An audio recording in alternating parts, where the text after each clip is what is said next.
नमस्कार, स्वागत है आप सभी का। 28 अक्टूबर सेकंड शिफ्ट आंसर की देखेंगे। यहाँ पर क्वेश्चन पेपर ऑलरेडी हमने टेलीग्राम चैनल पे शेयर कर दिया है। टेलीग्राम चैनल आपको हमारे इसी वीडियो के डिस्क्रिप्शन बॉक्स में उसका लिंक मिल जाएगा। फर्स्ट क्वेश्चन यहाँ पर हिंदी गद्यांश है। गद्यांश में कायर किसको माना गया है? तो गद्यांश को आपको अच्छे से पढ़ करके गद्यांश के आधार पर ही आंसर करने होते हैं। आपको अपने से कोई भी आंसर नहीं सोचना होता है। तो गद्यांश में कायर किसको माना गया है? जो अपने कर्म से भागता है, अपेक्षित परिश्रम से डर करके भाग्य का आश्रय ले, तो पहला वाला ऑप्शन करेक्ट हो जाएगा। सेकंड देखिए, भाग्य को कौन लोग दोष देते रहते हैं? जो लोग प्रयत्न कम करें या प्रयत्न न करें और भाग्य को दोष देते हैं, बहाना खोजते हैं, तो पहला वाला।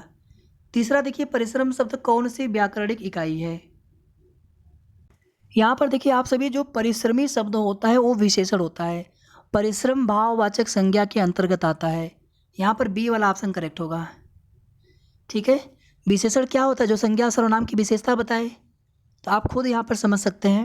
क्रिया विशेषण जो क्रिया की विशेषता बताए, तो ये क्रिया तो होगा नहीं, तो यहाँ पर बी वाला राइट आंसर होगा। चौथा देखिए, यहाँ पर जब हम अपना चिंतन केवल भाग्यवाद को आधार मानकर करते हैं तब क्या होता है? हम अपने लक्ष्य की प्राप्ति के लिए अपेक्षित प्रयत्न नहीं कर पाते। ठीक है, तो गद्यांश के आधार पर आपको आंसर करना है। जीवन में भाग्य का फल किसको मिलता है? जो परिश्रम की चाबी के साथ भाग्य की चाबी मिलाकर सफलता का ताला खोलने का प्रयास करते हैं। अगर आप चारों ऑप्शन पढ़ेंगे ना, तो भी आपको सही ऑप्शन लगने लगता है कि हाँ यही ऑप्शन सही होना चाहिए। बाकी आप गद्यांश को पढ़ करके अच्छे से आपको इसका आंसर करना था। आगे देखिए, पेपर का लेवल बहुत अच्छा आ रहा है। फर्स्ट शिफ्ट हो चाहे सेकेंड शिफ्ट हो, और इस वीडियो में आपको कंप्लीट आंसर की नहीं मिल पाएगी। आधे क्वेश्चन इसमें, फिर आधे क्वेश्चन आपको सेकेंड वाले पार्ट में मिल जाएगा। चलिए यहाँ पे आप आगे देख लेते हैं। ग्राफ वाला प्रश्न है या फिर ग्राफ और तालिका वाला, यानी DI वाले प्रश्न हम लोग सेकंड पार्ट में करेंगे। अभी जितने प्रश्न कर सकते हैं फटाफट यहाँ पर आंसर देख लेते हैं अधिक से अधिक प्रश्नों के। अगला क्वेश्चन है, फोर्ट विलियम कॉलेज की स्थापना कोलकाता में किसके द्वारा की गई थी? तो वेलेजली के द्वारा। 1800 ईस्वी में वेलेजली के द्वारा। बी हो जाएगा राइट आंसर 26 का। स्वतंत्र भारत में उत्खनन किया गया पहला हड़प्पा स्थल निम्न में से कौन था? यहाँ पे राइट आंसर हो जाएगा रोपड़, या इसी को रूपनगर भी आपको ऑप्शन में दे सकता था। तो रोपड़ यहाँ पे राइट आंसर होगा, न कि कालीबंगा, रोपड़। 27 का डी। 28 देखिए, समुद्रगुप्त की प्रशस्ति संस्कृत में कविता के रूप में किस कवि द्वारा रचित है, जिसे इलाहाबाद में अशोक स्तंभ पर अंकित किया गया था? हरिशेठ के द्वारा। ये दरबारी कवि थे समुद्रगुप्त के। 28 का सी। 29 देखिए, खिज्र खान दिल्ली का शासक था, निम्न में से किस राजवंश से संबंधित था? तो यहाँ पे राइट आंसर हो जाएगा सैयद वंश। सी वाला राइट आंसर हो जाएगा। अगला देखिए 30 का, महावीर और उनके अनुयायियों की शिक्षाएं कई शताब्दियों तक मौखिक रूप से प्रसारित होती रहीं। इन्हें लगभग 1500 वर्ष पहले लिखा गया था। वर्तमान में वे निम्न में से किस स्थान पर उपलब्ध हैं? तो यहाँ पर राइट आंसर हो जाएगा सी वाला, वल्लभी, गुजरात। 30 का सी। अगला देखिए, भारतीय राष्ट्रीय आंदोलन की निम्न घटनाओं को उनके घटित होने के वर्ष से मिलाएं। बारदोली में किसान आंदोलन 1928 में हुआ था। ठीक है, आप मैच करा लीजिएगा नीचे ऑप्शन के हिसाब से। महात्मा गांधी ने नोवाखली की यात्रा की। गांधी जी ने लंगोटी पहनना शुरू किया। अहमदाबाद में मिल मजदूरों की हड़ताल। तो ये हो जाएगा आपका 1918। चौथा वाला बी हो जाएगा, फोर्थ वाला।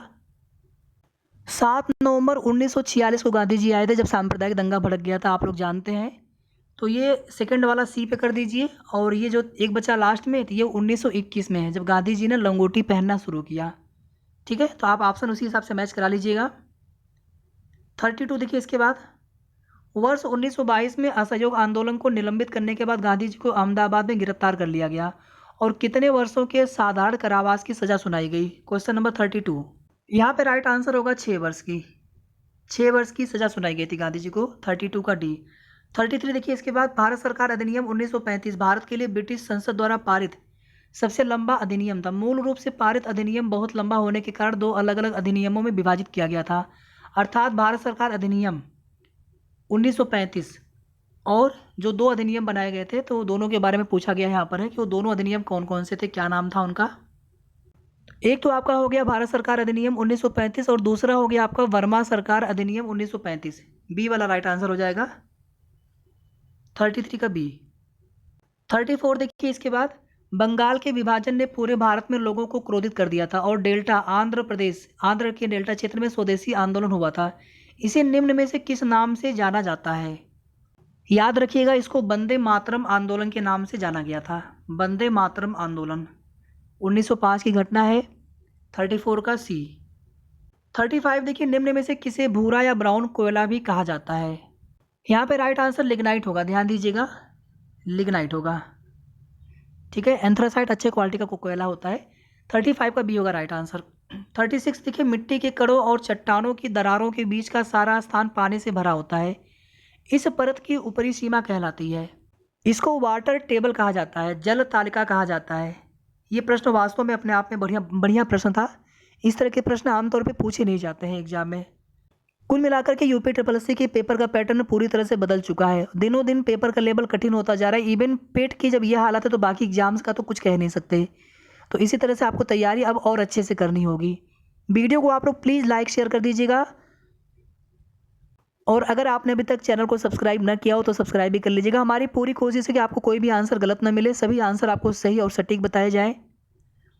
अगला क्वेश्चन देखिए, 36 का सी हो गया। 37 देखिए, 13 जून 1943 को सुभाष चंद्र बोस निम्न में से किसके निमंत्रण पर पूर्वी एशिया आए थे? तो यहाँ पर बिल्कुल करेक्ट आंसर हो जाएगा रास बिहारी बोस, ए वाला ऑप्शन करेक्ट हो जाएगा। 37 का ए। 38 देखिए, हिमालय का कौन सा भाग नदियों द्वारा लाई गई असंगठित तलछट से बना है? इसका राइट आंसर हो जाएगा शिवालिक श्रेणी, शिवालिक रेंज। 38 का ए राइट आंसर होगा। भारत में एशिया का पहला निर्यात प्रसंस्करण ईपीजेड कहाँ स्थापित किया गया था? तो यहाँ पर राइट आंसर हो जाएगा कांडला, गुजरात, बी वाला राइट आंसर हो जाएगा। 39 का बी। 40 देखिए, अल नीनो एक जटिल मौसमी प्रणाली है। इस साल इसी की वर्षा से बारिश कम हुई है भारत में, जहाँ पर मानसूनी वर्षा होती है दक्षिणी पश्चिमी मानसून से। अल नीनो एक जटिल मौसम प्रणाली है जो हर 3 से 7 साल में एक बार दिखाई देती है। यहाँ अल नीनो शब्द का क्या अर्थ है? इसका राइट आंसर बी वाला हो जाएगा, बाल मसीह, चाइल्ड क्राइस्ट, या फिर छोटा बालक, शिशु। 40 का बी। 41 देखिए, निम्न में से किस रेगिस्तान में 250 मीटर यानी 820 फीट तक ऊंचे बड़े रेत के टीले हैं और पृथ्वी पर रेतीले रेगिस्तान का सबसे बड़ा सन्निहित क्षेत्र है? आपको ये बताना है। इस क्वेश्चन को थोड़ा सा छोड़े रहिए 41 को, ठीक है। पहला यहाँ पर होगा नहीं, बाकी 3 में एक बार हम लोग ट्राई करेंगे, फिर से कमेंट कर देंगे, आपको पिंड कर देंगे कमेंट करके इसका जो भी राइट आंसर होगा। अपने पहले चरण के दौरान ऑपरेशन फ्लड ने भारत के 18 प्रमुख दुग्ध शेडों को भारत के 4 प्रमुख महानगरीय शहरों में उपभोक्ताओं के साथ जोड़ा। निम्न में से कौन सा शहर इस ऑपरेशन का हिस्सा नहीं था? पहले इन शहरों की संख्या 18 थी, बाद में इन शहरों की संख्या 136 हो गई थी। तो यहाँ पर राइट आंसर बेंगलुरु होगा। ये शहर नहीं जोड़ा गया था। पहले जो पहला चरण था जिसमें 18 शहरों को जोड़ा गया था, इसमें बेंगलुरु शामिल नहीं था। तो बी यहाँ पर राइट आंसर होगा 42 का। 43 देखिए, इसके बाद पंचवर्षीय योजना के किस संस्करण का उद्देश्य खाद्यान्न उत्पादन में तेजी लाना और रोजगार के अवसर बढ़ाना और खाद्य कार्य उत्पादकता पर ध्यान केंद्रित करते हुए उत्पादकता बढ़ाना था, और वह सफल रहा। यहाँ पर राइट आंसर 7वीं होगा, 1985 से 1990, इसको ध्यान दीजिएगा। 43 का डी। 44 देखिए, निम्न में से कौन भारतीय आर्थिक नियोजन के जनक थे? यहाँ पर राइट आंसर होगा एम विश्वेश्वरैया, भारतीय आर्थिक नियोजन के जनक, सी वाला राइट आंसर होगा 44 का सी।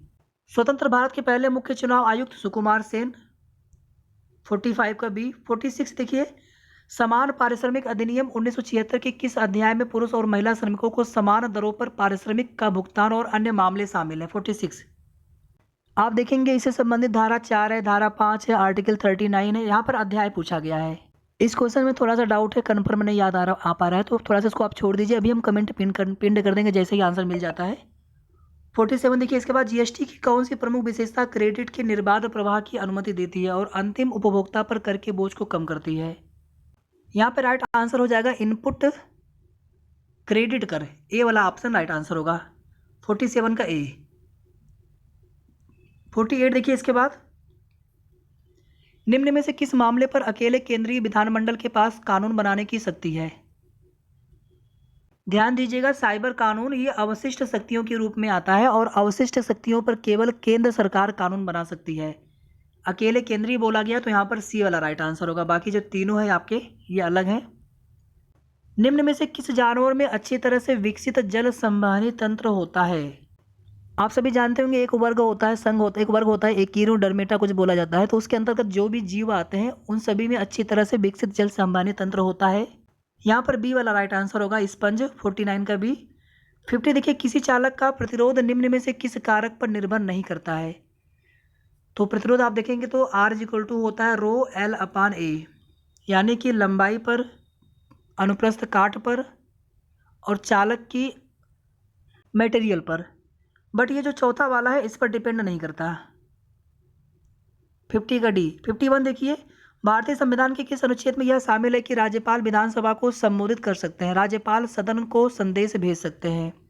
अब यहाँ पर देखिए आर्टिकल 165 में जो महाधिवक्ता की नियुक्ति होती है, फिर आपका क्या दिया गया है 164 में मुख्यमंत्री की नियुक्ति राज्यपाल करेंगे, ये होता है। इसके बाद आप देखेंगे 175 है, तो 175 में होता है कि सदन में अभिभाषण देंगे और संदेश भेजने का अधिकार होता है। मतलब यहाँ पे राइट आंसर 175 होगा, 51 का सी। और 176 में होता है राज्यपाल का विशेष अभिभाषण। ठीक है, तो यहाँ पर क्वेश्चन के लिए तीसरा वाला करेक्ट आंसर होगा आर्टिकल 175।